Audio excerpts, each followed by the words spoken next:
কিন্তু আমি আশ্চর্য হলাম যে তুমি বলছিলা যে বমি আসে, কিন্তু এখন দেখি তুমি খাওয়ার জন্য আজকে। আমি তো এটা আগে খাইতাম না, আমি 8 বার এসেছি, আমার কাছে মানে খুব খারাপ লাগতো, কিন্তু রায়হান বলতেছে যে আমি আনলিমিটেড খাইতে পারি।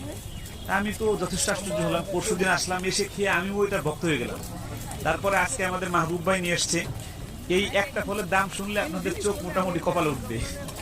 এটার দাম 400 রিঙ্গিত। 1 কেজি 95 টাকা রিঙ্গিত, মানে 3000 টাকার উপরে। এই খোসা সহ কেজি 3000 টাকার উপরে, অর্থাৎ এই ফলটার দাম 400 রিঙ্গিত দাম, প্রায় কত হয় তাতে? 15,000 টাকার উপরে এই একটা ফলের দাম। তো আমরা 5 জনে এই 15,000 টাকার ফলটা এখন আমরা আল্লাহ রহমতে খাবো। তো তার দ্রুত খেতে হবে, আমি যেহেতু কথা আমার মূলত তাশরিফের কারণে এখানে আসা।